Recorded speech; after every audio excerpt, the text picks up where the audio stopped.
Morning students, hope you all are doing good at your place. So in our last video we learned about F.W. Taylor and the meaning of scientific management and the principles he gave us. F.W. Taylor gave us principles of scientific management. 4 principles हमने वो learn किए थे. F.W. Taylor gave us not only the principles of scientific management, he also gave us few techniques of scientific management. उन्होंने हमें कुछ techniques भी दी हैं and he says that अगर ये टेक्निक्स फॉलो की जाती हैं बिजनेस में that increases the efficiency of workers and इससे क्या होगा, कॉस्ट मिनिमम हो जाएगी और प्रोडक्शन मैक्सिमाइज हो जाएगी. सो क्या टेक्निक्स दी हैं उन्होंने, let us learn about these techniques. The first technique which he has given us is functional foremanship. F.W. Taylor suggest करते हैं कि फैक्ट्री को 2 डिपार्टमेंट्स में डिवाइड कर देना चाहिए और वो क्या डिपार्टमेंट्स होने चाहिए, planning department and production department. He says कि जो लोग प्लानिंग अच्छे से कर सकते हैं हो सकता है वो प्रोडक्शन अच्छे से ना कर सकते हो, और जो प्रोडक्शन अच्छे से कर सकते हैं हो सकता है वो प्लानिंग में अच्छे ना हो. तो प्लानिंग और प्रोडक्शन को दोनों को अलग अलग रखना चाहिए. And his main point was कि जो वर्कर्स हैं उनको फ्री कर दो from the burden of planning, कि उनका जो सारा फोकस है वो किस पे होना चाहिए, प्रोडक्शन पे होना चाहिए. And they should be free from the burden of planning. Planning का एक अलग डिपार्टमेंट होना चाहिए और प्रोडक्शन का एक अलग डिपार्टमेंट होना चाहिए. इससे क्या होगा, स्पेशलाइजेशन आएगी प्रोडक्टिविटी में. वो कैसे आएगी, टेलर सजेस्ट करते हैं कि there must be some functional experts होने चाहिए to supervise, guide and instruct the workers. वो कहते हैं कि हर एक वर्कर के ऊपर कुछ फंक्शनल एक्सपर्ट्स होने चाहिए जो उसको सुपरवाइज करेंगे, गाइड करेंगे और इंस्ट्रक्ट करेंगे. यहाँ पे I would like to tell you कि ये जो F.W. टेलर ने टेक्निक दी है फंक्शनल फोरमैनशिप की, this is in contradiction to a principle. एक प्रिंसिपल जो आपको याद आ रहा होगा, हेनरी फ्योल ने एक प्रिंसिपल दिया था, यूनिटी ऑफ कमांड, कि एक वर्कर को एक ही बॉस से इंस्ट्रक्शंस मिलेगी. तो यहाँ पे हमारा वो प्रिंसिपल यहाँ पे कॉन्ट्रोडिक्ट हो रहा है, बिकॉज F.W. टेलर कहते हैं कि एक फोरमैन जो है, जो वर्कर के ऊपर है फोरमैन, जो उसे इंस्ट्रक्शंस दे रहा है, एक फोरमैन हर एक फील्ड में, हर एक जो काम है, काम का जो हर एक एस्पेक्ट है उसमें वो एक्सपर्ट नहीं हो सकता एक ही फोरमैन. तो वो कहते हैं कि कम से कम 8 स्पेशलिस्ट्स या फिर फंक्शनल एक्सपर्ट्स होने चाहिए एक वर्कर के ऊपर to supervise and give him the orders. So he suggested minimum 8 specialists होने चाहिए. और जो हर एक बॉस होगा वो अपने अपने एस्पेक्ट ऑफ वर्क में स्पेशलाइज्ड होगा. मतलब एक काम को हम अलग अलग पार्ट्स में डिवाइड करते हैं, तो हर एक एस्पेक्ट जो है, हर एक एस्पेक्ट में हर एक बॉस अलग अलग स्पेशलाइज्ड होगा. तो टेलर सजेस्ट करते हैं कि कोई भी फोरमैन है जो वर्कर्स को इंस्ट्रक्शंस दे रहा है, ही मस्ट बी इंटेलिजेंट. उसको इंटेलिजेंट होना चाहिए, एजुकेटेड, एनर्जेटिक होना चाहिए, ऑनेस्ट होना चाहिए, स्पेशलाइज्ड होना चाहिए, उसकी एक प्रोफेशनल एक्सपर्टीज़ होनी चाहिए. तो ही सेज़ कि ये सारी क्वालिटीज़ एक ही पर्सन में तो नहीं हो सकती हैं. तो ही सजेस्टेड मिनिमम 8 एक्सपर्ट्स होने चाहिए हर एक डिपार्टमेंट में. मतलब प्लानिंग डिपार्टमेंट में 4 एक्सपर्ट्स एंड प्रोडक्शन डिपार्टमेंट में 4 एक्सपर्ट्स यानी कि स्पेशलिस्ट होने चाहिए एक वर्कर को गाइड करने के लिए. तो इसका हम एक टेबल देख लेते हैं. यहाँ पे डायग्राम है, ये आप देख रहे हैं. फैक्ट्री मैनेजर है, फैक्ट्री को डिवाइड किया हुआ है 2 डिपार्टमेंट्स में, प्लानिंग एंड प्रोडक्शन में डिवाइड किया हुआ है. और प्लानिंग डिपार्टमेंट में 4 एक्सपर्ट्स हैं, route clerk, instruction card clerk, time and cost clerk, disciplinarian. Production department में है gang boss, speed boss, repair boss and inspector, and they all are instructing the workers. ठीक है, तो हम देख लेते हैं सबसे पहले फंक्शनल एक्सपर्ट्स जो कि प्लानिंग डिपार्टमेंट में हैं, वो कौन कौन से फंक्शनल एक्सपर्ट्स होने चाहिए. फर्स्ट है route clerk. As the name suggest, नाम से पता चल रहा है रूट क्लर्क, रूट बताएगा वो हमें. ठीक है, तो रूट क्लर्क किस लिए रिस्पॉन्सिबल होता है, he is responsible to fix up the sequence of steps. Route का मतलब होता है रास्ता. तो रास्ता मतलब वो सीक्वेंस बताएगा कि जॉब को करने के लिए स्टेप्स किस सीक्वेंस में परफॉर्म करने हैं। कोई भी जॉब जो परफॉर्म करनी है तो उसको करने के लिए कुछ स्टेप्स हैं, उसकी सीक्वेंस कौन डिसाइड करेगा? Route clerk. Instruction card clerk as the name suggest वो क्या करेगा? इंस्ट्रक्शंस देगा। So he is responsible for giving the general instructions to carry out the job. Then time and cost clerk, time and cost नाम से पता चल रहा है he will be responsible for fixing up the time कि कब job start करनी है, किस टाइम पे, और कब कंप्लीट करनी है, और वो कॉस्ट का भी पूरा एनालिसिस यही टाइम एंड कॉस्ट क्लर्क करेगा। Then fourth is disciplinarian. अब डिसिप्लिनेरियन नाम से पता चल रहा है he is responsible for maintaining the discipline कि सारा काम ऑर्डरली और सिस्टमैटिक वे में चलता रहे। He is responsible to look after that. Now who are the functional experts under production department? Production department में टेलर कहते हैं गैंग बॉस होना चाहिए। अब नाम से पता चल रहा है गैंग बॉस, पूरे गैंग का बॉस है वो। So he arranges for all the machines, tools and other resources which are required to perform the job, ताकि कोई डिले ना हो जॉब परफॉर्म करने में। स्पीड बॉस क्या करेगा?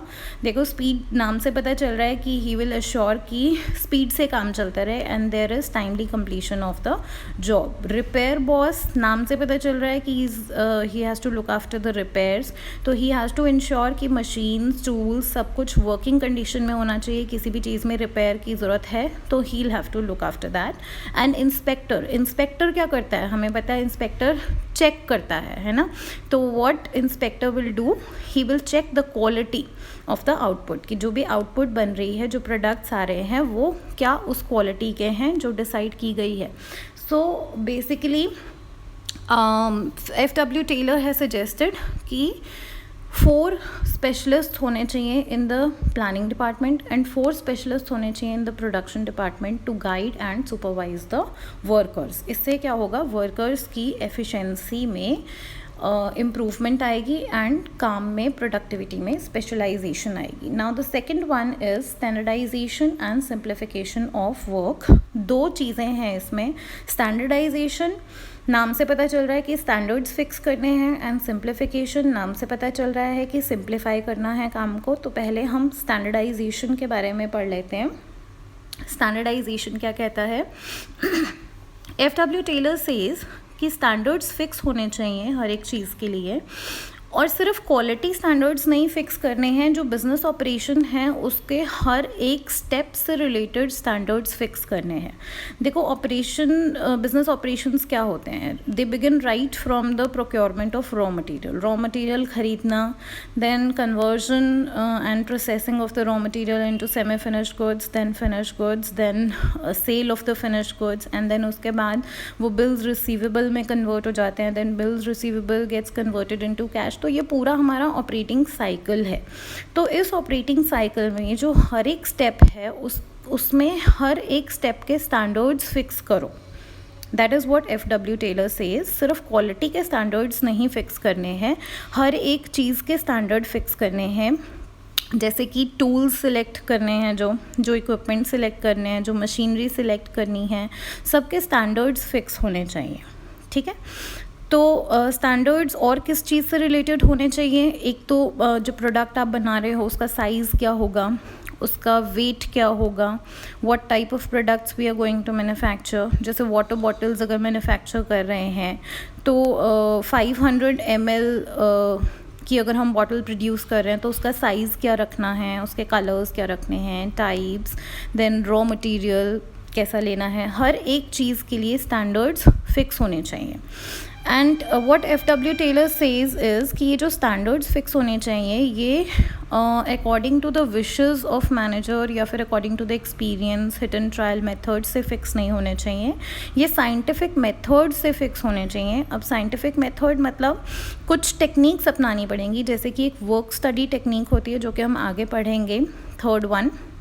तो वर्क स्टडी टेक्निक अपना के ये स्टैंडर्ड्स फिक्स करने चाहिए। ठीक है, तो ये हमारा हो गया पॉइंट स्टैंडर्डाइजेशन का। Then next is simplification of work. देखो सिंप्लीफिकेशन का मतलब होता है कुछ भी कॉम्प्लिकेशंस हैं उसको हटा दो। तो simplification basically means elimination of unnecessary diversity of product, size and types, जैसे कि फॉर एग्ज़ाम्पल हम ले लेते हैं कि अगर एक शू मैन्युफैक्चरिंग कंपनी है, वो शू मैन्युफैक्चर कर रही है, तो वो हर एक साइज़ का शू मैन्युफैक्चर कर रही है। अगर सपोज़ उसमें कोई एक पर्टिकुलर साइज़ है जो बहुत ज़्यादा सेल आउट नहीं होता है, तो बट उसको मैन्युफैक्चर करने के लिए कॉस्ट ऑफ प्रोडक्शन तो आ ही रही है ना, तो कॉस्ट तो इनकर कर ही रहे हैं। So what the company can do is reduce that, cut that size, उसको ख़त्म कर सकते हैं, उस साइज़ को नहीं बना सकते हैं। तो उससे क्या होगा, कॉस्ट ऑफ प्रोडक्शन भी कम आएगी और एफिशिएंसी एंड प्रॉफिट्स भी इंक्रीज़ होंगे। क्योंकि जब ज़्यादा वैरायटीज़ होती हैं, अगर आप बहुत ज़्यादा वैरायटीज़ बना रहे हो किसी प्रोडक्ट की, तो आपको बहुत ज़्यादा रॉ मटेरियल चाहिए, आपको मशीनरी भी उतनी चाहिए, आपकी लेबर की कॉस्ट भी उतनी आएगी। तो सिंप्लीफाई करने से क्या हो सकता है, आप अपनी उसी कॉस्ट को बचाओगे, there will be reduction in the cost and there will be improvement in the quality. For example, अगर एक पेपर मैन्युफैक्चरिंग कंपनी है, अगर वो 100 वैरायटीज़ बना रही है पेपर के, 100 types of paper they are producing, अगर वो 100 से 10 टाइप्स पे आ जाते हैं, मतलब 10 टाइप्स के पेपर ही प्रोड्यूस करते हैं, तो उससे क्या होगा, उससे उनकी कॉस्ट भी कम आएगी। अगर वो जो अदर टाइप्स हैं, इफ़ दे आर अननेसेसरी, अगर उनकी ज़्यादा सेल नहीं हो रही है, अगर सेल हो रही है दैन इट्स गुड, बट अगर अननेसेसरी है, वेस्ट हो रहा है, वहाँ पे कॉस्ट वेस्ट जा रही है, तो वो अपना उसको रिड्यूस कर सकते हैं। They can come to 10 types and they can have the positive results for the company and they can improve the efficiency. Then third one is work study. Work study में 4 तरह की स्टडीज़ आ जाती है, fatigue study, method study, time study and motion study. तो work study basically technique क्या करती है, FW टेलर सेज कि अगर वर्क स्टडी करेंगे तो there will be maximum production at minimum cost, और सभी ऑर्गेनाइजेशंस यही चाहती हैं कि हमारी प्रोडक्शन मैक्सिमम हो और कॉस्ट हमारी मिनिमम हो। तो लेट अस सी वर्क स्टडी में क्या क्या स्टडीज़ करनी है। First is fatigue study. देखो, जब एक पर्सन काम करने लगता है तो थोड़े टाइम काम करने के बाद वो थकने लगता है ना, तो कुछ टाइम तो वो एफिशिएंटली काम करता है, लेकिन उसके बाद जब वो थकने लगता है तो he needs a rest interval, तो उसको थोड़ा रेस्ट की ज़रूरत होती है। तो टेलर सजेस्ट करते हैं कि ये जो टाइम पीरियड है और जो फ्रीक्वेंसी है रेस्ट इंटरवल का, कि कितने टाइम बाद किसको रेस्ट देना है और कितने टाइम के लिए रेस्ट देना है, वो मैनेजर डिसाइड नहीं करेगा, वो अपने एक्सपीरियंस पे या फिर हिट एंड ट्रायल मेथड पे के बेसिस पे डिसाइड नहीं करेगा, बल्कि एक साइंटिफिक अप्रोच लेकर चलना पड़ेगा, एक साइंटिफिक मेथड अडॉप्ट करना पड़ेगा, यानी कि एक फटीग स्टडी कंडक्ट करनी पड़ेगी इसके लिए।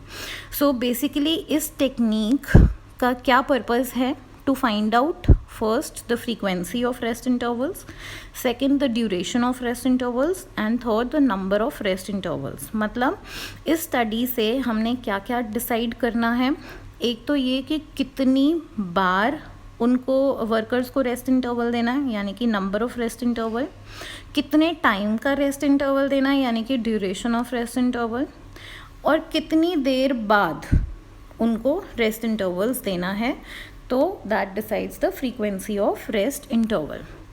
तो इसके लिए टेलर ने सजेस्ट किया है कि एक फटीग स्टडी कंडक्ट करो। फटीग स्टडी कंडक्ट करने का मतलब है कि नोट करो एक वर्कर को when he is performing a job and just observe कि कब वो थकना शुरू हो रहा है। एक टाइम तक वो एफिशिएंटली काम करेगा, उसके बाद वो थकने लगेगा, तो ये ऑब्जर्व करो कि कब उसका एफिशिएंसी लेवल डिक्रीज़ हो रहा है और कब वो थकने लग रहा है, तो उस टाइम उसको एक ब्रेक दे दो। ठीक है, तो ये इससे क्या होगा, इससे हमें फ्रीक्वेंसी ऑफ रेस्ट इंटरवल मिलेगा, मतलब कि कितनी देर के बाद हमें एक वर्कर को रेस्ट इंटरवल देना है। ठीक है, फिर ये देखो कि कितने टाइम के बाद वो दोबारा से फ्रेश होकर दोबारा से काम ज्वाइन करने के लिए रेडी हो जाता है, तो that will decide the duration of rest interval, कि कितने टाइम का रेस्ट इंटरवल देना है। तो मतलब कि ऐसे ही मैनेजर ने अपनी मर्ज़ी से सब कुछ फिक्स नहीं करना है, frequency of rest interval, duration and number of rest intervals, ये एक साइंटिफिक अप्रोच से, साइंटिफिक मेथड से एक स्टडी, फटीग स्टडी कंडक्ट करके डिसाइड करना है। फॉर एग्जांपल, अगर एक काम है जो 3 शिफ्ट्स में होता है, ठीक है, और एक शिफ्ट के बाद एक वर्कर थक जाता है, मतलब एक शिफ्ट में काम किया अगर एक वर्कर ने, उसके बाद ही गेट्स टायर्ड, उसकी एफिशिएंसी कम होनी शुरू हो जाती है। तो क्या कर सकते हैं इस सिचुएशन में, हम उसको फर्स्ट और थर्ड शिफ्ट में काम पे लगा सकते हैं और सेकंड शिफ्ट में हम उसे रेस्ट इंटरवल दे सकते हैं। तो मतलब basically work fatigue study conduct करने का मकसद ये है कि ये देखना है कि कितने रेस्ट इंटरवल्स देने हैं वर्कर्स को और कितने ड्यूरेशन के देने हैं और कितने टाइम के बाद देने हैं। Then B is your method study. Taylor suggest करते हैं कि जो मेथड स्टडी है वो it should not be decided, जो मेथड ऑफ प्रोडक्शन जो है it should not be decided by rule of thumb. मतलब मैनेजर अपनी मर्ज़ी से डिसाइड नहीं करेगा कि कौन सा मेथड ऑफ प्रोडक्शन अडॉप्ट करना है, बल्कि जो भी मेथड्स हैं, देखो एक चीज़ को, एक काम को करने के बहुत सारे मेथड्स हो सकते हैं, मेथड्स ऑफ प्रोडक्शन। सो सारे मेथड्स जो हैं वो ऑर्गेनाइजेशन में एक बारी ट्राई होने चाहिए और वो मेथड अडॉप्ट करना चाहिए जिसमें मैक्सिमम बेनिफिट्स आ रहे हैं और मिनिमम कॉस्ट आ रही है। That method should be adopted. ठीक है, तो मेथड स्टडी का क्या काम है, मेथड स्टडी क्यों कंडक्ट करते हैं? To find out one best method. बहुत सारे मेथड्स हैं किसी भी काम को करने के लिए, तो हमें क्या फाइंड आउट करना है, one best method of performing the job, जिससे कि कॉस्ट मिनिमम हो और जो हमारे रिसोर्सेज हैं वो मैक्सिमम यूटिलाइज किए जाएं। ठीक है, so the one method which brings minimum cost and maximum utilisation of resources, ऐसा मेथड हमने साइंटिफिकली फाइंड आउट करना है। तो सारे मेथड्स को एक एक बार ट्राई करना पड़ेगा और जिसमें सबसे कम कॉस्ट आ रही है और जिसमें क्वालिटी मैक्सिमाइज़ हो रही है, कस्टमर सेटिस्फेक्शन मैक्सिमाइज़ हो रही है, रिसोर्सेज का यूज़ मैक्सिमाइज़ हो रहा है, तो वो मेथड हमें अपनाना है प्रोडक्शन का। ठीक है, फॉर एग्ज़ाम्पल शूज़ मैन्युफैक्चर करने हैं, शूज़ प्रोड्यूस करने हैं, तो दो तरीके हो सकते हैं, लेबर इंटेंसिव मेथड भी हो सकता है और मशीन इंटेंसिव मेथड भी हो सकता है। तो अब मैनेजमेंट का काम है इसको इवैल्यूएट करना कि किस मेथड में कॉस्ट कम आ रही है और किस मेथड में मैक्सिमम रिसोर्सेज यूज़ हो पा रहे हैं, तो फाइनली उस मेथड को अपनाया जाना चाहिए for the production. So this is the method study. Third हम करेंगे टाइम स्टडी।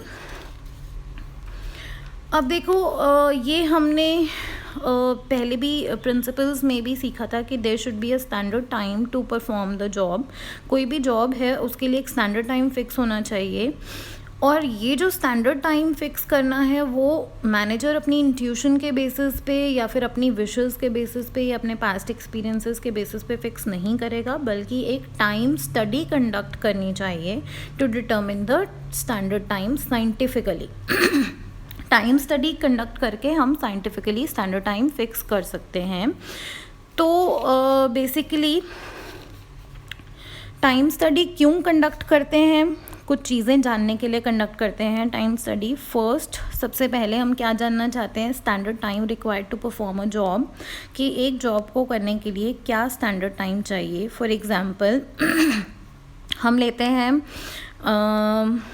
बॉटल्स का ले लेते हैं हम। Suppose there is a bottle manufacturing company. अब वैसे तो बॉटल्स एक स्टेप में मैन्युफैक्चर नहीं होती हैं, उसके अलग अलग स्टेप्स होते हैं, बट इस एग्जांपल के लिए to make it easy for you to understand I am taking कि एक वर्कर एक बॉटल प्रोड्यूस करता है, तो एक बॉटल को प्रोड्यूस करने में उसे 30 मिनट्स लगते हैं सपोज़। तो वो स्टैंडर्ड टाइम अगर फिक्स हो गया है साइंटिफिकली कि एक उस बॉटल को बनाने के लिए 30 मिनट्स लगते हैं एक वर्कर को। तो सेकंड हमारा क्या पर्पस है टाइम स्टडी कंडक्ट करने का, second is setting up the standard target for the workers. अब वर्कर्स, अगर हमें स्टैंडर्ड टाइम हमारा फिक्स हो गया है तो वर्कर्स को कितना स्टैंडर्ड टारगेट देना है एक दिन का, वो हम सेटअप कर पाएंगे अगर हमारे पास स्टैंडर्ड टाइम होगा एक जॉब को परफॉर्म करने का। जैसे कि बॉटल्स को प्रोड्यूस, एक बॉटल को प्रोड्यूस करने के लिए 30 मिनट्स लगते हैं, तो अगर एक वर्कर 8 आवर्स के लिए वर्क करता है एक दिन में, तो उसका स्टैंडर्ड टारगेट कितना फिक्स हो गया, 16 bottles. He has to produce 16 bottles उसके हिसाब से, स्टैंडर्ड टाइम के हिसाब से। Now the third one is time study क्यों कंडक्ट करते हैं, to determine the number of workers required to perform a job. अब एक जॉब फिक्स है, अगर हमें इतना टारगेट अचीव करना है तो उसके लिए कितने नंबर ऑफ वर्कर्स चाहिए होंगे वो डिटर्मिन करने के लिए। सपोज़ इसी एग्जाम्पल में ले लेते हैं, अगर हमारा टारगेट है एक दिन में 160 बॉटल्स प्रोड्यूस करनी है एक दिन में, तो अब हमें कितने वर्कर्स चाहिए होंगे, क्योंकि एक वर्कर कितनी बॉटल्स प्रोड्यूस करता है, 16 बॉटल्स इन अ डे, और हमें 160 बॉटल्स चाहिए, तो हमें कितने वर्कर्स चाहिए होंगे, 10 workers. So that is how we can determine the number of workers. Then fourth is categorising the workers in efficient and inefficient categories.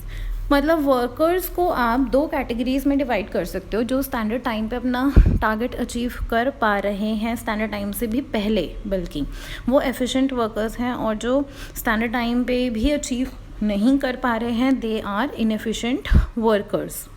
So Taylor क्या कहते हैं कि एक टाइम स्टडी कंडक्ट करनी चाहिए और एक एवरेज वर्कर को ऑब्जर्व करना चाहिए. स्टॉप वॉच हाथ में लेकर ऑब्जर्व करो एक एवरेज वर्कर को, और नोट डाउन करो कि वो एक काम को कंप्लीट करने के लिए कितना टाइम लेता है. ठीक है. अब एक वर्कर को ऑब्जर्व करने से तो खाली काम नहीं चलेगा, हम एवरेज स्टैंडर्ड टाइम फिक्स नहीं कर सकते, हमें ये बार बार ऑब्जर्व करना पड़ेगा. Just take an example, 100 times इसको कंडक्ट करना पड़ेगा. फॉर एग्जांपल, इसको बार बार रिपीट करो, 100 अलग अलग वर्कर्स को लो और फिर उनका ऑब्जर्व करो कि कितना उन्हें टाइम लगता है एक पर्टिकुलर जॉब को करने के लिए. ठीक है. फिर उसका एवरेज निकाल लो. अब जब उसका एवरेज निकालोगे, that should be set as a standard time to do that particular job. अब उस टाइम को ध्यान में रखते हुए आप वर्कर्स की अलग अलग कैटेगरीज बना सकते हो. जैसे कि अगर उस स्टैंडर्ड टाइम में, जैसे कि हमारा जो एग्जांपल था वो था कि 30 मिनट्स में एक वर्कर बॉटल एक प्रोड्यूस करना चाहिए. तो अगर 30 मिनट्स में एक वर्कर प्रोड्यूस कर लेता है, this means he is an average worker. तो हम कैटेगराइज कर सकते हैं वर्कर्स को. अगर वो 20 मिनट्स में या 25 मिनट्स में, मतलब लेस देन 30 मिनट्स में काम कर लेता है, this means he is a efficient worker. और अगर वो 30 मिनट से ज़्यादा टाइम लेता है बॉटल को प्रोड्यूस करने के लिए, this means he is an inefficient worker. ठीक है. So this was the purpose of time study. Then next is your motion study. Motion study में क्या है देखो, मोशन स्टडी का मेन ऑब्जेक्टिव क्या है. First, to determine the movements of workers. जब वो परफॉर्म कर रहे हैं कोई भी जॉब, तो हमने उनकी मूवमेंट्स को ऑब्जर्व करना है. मूवमेंट्स को ऑब्जर्व करने के बाद हमने क्लासीफाई करना है कि कौन सी प्रोडक्टिव मूवमेंट्स हैं और कौन सी अनप्रोडक्टिव मूवमेंट्स हैं, और उसके बाद अनप्रोडक्टिव और वेस्टफुल मूवमेंट्स जो है उनको कट डाउन करना है, और उसके लिए कुछ इक्विपमेंट्स या टूल्स बनाने हैं, कुछ स्ट्रैटेजीज बनानी हैं ताकि हम अनप्रोडक्टिव मूवमेंट्स को मिनिमाइज कर सकें. तो टेलर ने सजेस्ट किया है कि एक मोशन स्टडी कंडक्ट करनी है. मोशन का मतलब ही ये होता है मूवमेंट. तो एक मोशन स्टडी कंडक्ट करनी है, यानी कि जिसमें ये एक एवरेज वर्कर को ऑब्जर्व करना है काम को करते हुए, while he is performing a job, उसको ऑब्जर्व करना है और उसकी सारी मूवमेंट्स नोट डाउन करनी है कि वो कितने बार अपनी जगह से हिल रहा है, उठ रहा है, बेंड हो रहा है, उसकी हैंड मूवमेंट्स, उसकी लेग मूवमेंट, सब कुछ ऑब्जर्व करना है. और ये 100 वर्कर्स के साथ ऑब्जर्व करना है. ठीक है. 100 वर्कर्स के साथ, डिफरेंट वर्कर्स के साथ ऑब्जर्व करने के बाद सारी मूवमेंट्स को नोट डाउन करना है कि वो क्या क्या मूवमेंट्स करते हैं. उसके बाद उनको क्लासीफाई करो कि कौन सी प्रोडक्टिव मूवमेंट्स हैं और कौन सी अनप्रोडक्टिव मूवमेंट्स. प्रोडक्टिव मूवमेंट्स मतलब जो ज़रूरी ही हैं, जो मूवमेंट्स रिक्वायर्ड हैं. अनप्रोडक्टिव मूवमेंट्स मतलब अननेसेसरी कुछ मूवमेंट्स हो रही हैं जिनको हम कट डाउन कर सकते हैं. और फिर स्ट्रैटेजी बनाओ अनप्रोडक्टिव मूवमेंट्स को कट डाउन करने के लिए. फॉर एग्जांपल, एक एवरेज वर्कर है, उसको ऑब्जर्व करते हुए ये देखा है कि वो टूल्स को अपने, जब उस टूल बॉक्स में से टूल्स चाहिए होते हैं तो बार बार वो बेंड करता है, बिकॉज टूल बॉक्स नीचे रखा हुआ है. ठीक है. तो इसका सोल्यूशन क्या है, इसमें उसकी एनर्जी भी बार बार वेस्ट हो रही है. बार बार बेंड होने में एनर्जी तो लगती ही है. तो अगर दिन में वो 100 टाइम्स भी बेंड हो रहा है तो lot of energy is getting wasted. तो हम एक स्टूल प्लेस कर सकते हैं उसके साइड में, उसी के लेवल पे, ताकि उसे बार बार बेंड ना होना पड़े and lot of energy is not wasted. और उससे क्या होगा, उसकी एफिशिएंसी और प्रोडक्शन कैपेसिटी इम्प्रूव होगी. Then next is your, so ये हमारी जो 4 टाइप्स की स्टडी थी, fatigue study, method study, time study and motion study, total जब चारों को मिला देते हैं तो ये हमारा पूरा बन जाता है वर्क स्टडी. ठीक है. Then fourth technique is your differential piece wage system. अब डिफरेंशियल पीस वेज सिस्टम किस में से निकलता है, जैसे हमने टाइम स्टडी में डिफरेंशिएट किया था between the efficient and inefficient workers, हमने कैटेगराइज कर दिया था। तो टेलर सजेस्ट कि जो एफिशिएंट वर्कर्स हैं उनको अच्छी वेजेस दो और इनएफिशिएंट वर्कर्स हैं उनको थोड़ी कम वेजेस दो, ठीक है। सो ये जो टेक्निक है डिफरेंशियल वेज रेट सिस्टम, ये क्या बोलती है, दिस सजेस्ट कि डिफरेंट रेट ऑफ वेजेस पे करने हैं एफिशिएंट और इनएफिशिएंट वर्कर्स को, अलग अलग वेज रेट पे करने हैं। एक्स्ट्रा वेजेस जो पे किए जा रहे हैं एफिशिएंट एम्प्लॉयज़ को, that will motivate them to remain efficient, वो मोटिवेट होते रहेंगे एफिशिएंट रहने के लिए। और जो एक्स्ट्रा वेजेस एफिशिएंट एम्प्लॉयज़ को पे कर रहे हैं वो इनएफिशिएंट एम्प्लॉयज़ को भी मोटिवेट करेंगे। क्यों? Because they will want to come in the category of efficient employees, ताकि उन्हें भी अच्छा वेज रेट मिले। और देखो, जब पेमेंट आप नंबर ऑफ यूनिट्स प्रोड्यूस्ड के अकॉर्डिंगली पेमेंट कर रहे हो तो ऑटोमेटिकली सब वर्कर्स प्रोडक्शन को इंक्रीज़ करने की कोशिश करेंगे and your production will be maximised. So ये जो टेक्निक है differential piece wage system, this is the strongest motivator for the employees to work efficiently, perform efficiently. For example, हम एक एग्जाम्पल ले लेते हैं। सपोज स्टैंडर्ड टाइम जो है, स्टैंडर्ड टारगेट जो है वो 10 यूनिट्स का है और स्टैंडर्ड वेज रेट जो देना है वो 50 रुपीज़ पर यूनिट है। इसका मतलब जो 10 यूनिट्स प्रोड्यूस करेगा उसको 50 रुपये पर यूनिट के हिसाब से 500 रुपये मिल जाएंगे, simple as that. So the worker who is producing 12 units, अब देखो कोई एफिशिएंट वर्कर है ना, 10 यूनिट्स का टारगेट फिक्स किया लेकिन वो 12 यूनिट्स प्रोड्यूस करके दे रहा है हमें उतने ही टाइम में, तो उसे एक हायर वेज रेट देना चाहिए। अब हमने तो स्टैंडर्ड वेज रेट 50 फिक्स किया था, तो टेलर सेज कि उसको ज़्यादा वेज रेट दो, यानी कि 60 रुपीज़ के हिसाब से दो, 60 रुपीज़ पर यूनिट के हिसाब से। अगर उसने 12 यूनिट्स प्रोड्यूस किए हैं तो उसे 720 वेजेस दो। और एक वर्कर है जो कि सिर्फ 8 यूनिट्स प्रोड्यूस कर रहा है, अब 10 यूनिट्स का स्टैंडर्ड टारगेट फिक्स किया है और वो तो सिर्फ 8 यूनिट्स प्रोड्यूस कर रहा है, तो उसको जो स्टैंडर्ड वेज रेट आपने फिक्स किया है 50, उससे कम वेज रेट पे दो, उसे 40 रुपीज़ पर यूनिट के हिसाब से दो, यानी कि 14 × 8 320। तो दोनों वर्कर्स में बहुत ज़्यादा वेजेस में डिफरेंस आ जाएगा। एक को 720 मिल रहा है और एक को 320 मिल रहा है, जस्ट बिकॉज कि उसने स्टैंडर्ड टारगेट अचीव नहीं किया। तो this encourages the inefficient workers also to come in the category of efficient workers, ताकि उन्हें ज़्यादा वेज रेट मिले और वो भी ज़्यादा अर्न कर सके। Then last is your mental revolution. ये हमने प्रिंसिपल्स ऑफ साइंटिफिक मैनेजमेंट में भी पढ़ा था, हार्मनी नॉट डिस्कॉर्ड, जिसमें मेंटल रेवोल्यूशन की बात हुई थी। सो टेलर सेज जनरली हर एक ऑर्गेनाइजेशन में 2 ग्रुप्स होते हैं, एक ग्रुप होता है वर्कर ग्रुप और एक ग्रुप होता है मैनेजमेंट ग्रुप, और दोनों ऑलमोस्ट एक दूसरे के अगेंस्ट रहते हैं। क्यों अगेंस्ट रहते हैं? बिकॉज वर्कर्स जो हैं वो फील करते हैं कि मैनेजमेंट ने उन्हें ओवर बर्डन कर रखा है, मैनेजमेंट ने उन्हें बहुत ज़्यादा काम दे रखा है और उसके अकॉर्डिंगली उन्हें पेमेंट नहीं मिलती है। सो दे फील एक्सप्लॉइटेड, वर्कर्स को लगता है कि ये मैनेजमेंट हमें एक्सप्लॉइट कर रही है। On the other hand management को क्या लगता है कि वर्कर्स हमेशा शिकायतें ही करते रहते हैं, बस workers they always grumble, they are good for nothing and they follow go slow policy. और वो क्या पॉलिसी फॉलो करते हैं? गो स्लो, मतलब काम धीरे धीरे करो, हमें कौन सा एक्स्ट्रा पैसे मिल रहे हैं, ऐसा सोच के वो काम धीरे धीरे करते हैं। They always damage the equipments, हमेशा इक्विपमेंट्स को डैमेज कर देते हैं एंड दे वर्क केयरलेसली। तो मैनेजमेंट की ये थॉट है। अब देखो दोनों एक दूसरे के कितना अगेंस्ट सोचते हैं, दोनों एक दूसरे पे कितना शक करते हैं। So both the groups they suspect each other. तो इस टेक्निक में टेलर सजेस्ट कि there should be a mental revolution, मतलब दोनों को अपने एटीट्यूड को, दोनों को अपने आउटलुक को चेंज करने की ज़रूरत है और दोनों को एक पॉजिटिव थिंकिंग लाने की ज़रूरत है। तो ही सजेस्ट अ मेंटल रेवोल्यूशन, जिससे कि पॉजिटिव थिंकिंग आए और एक फीलिंग ऑफ कोऑपरेशन आए दोनों ग्रुप्स में, मैनेजमेंट ग्रुप में और वर्कर ग्रुप में, सो दैट दोनों साथ साथ में काम कर सकें और जिससे कि एफिशिएंसी इम्प्रूव होगी ऑर्गेनाइजेशन की। So these were the 5 techniques of scientific management. I hope आपको ये टॉपिक अच्छे से समझ में आया होगा। Do give me your feedback बच्चे। Thank you so much. Have a great day.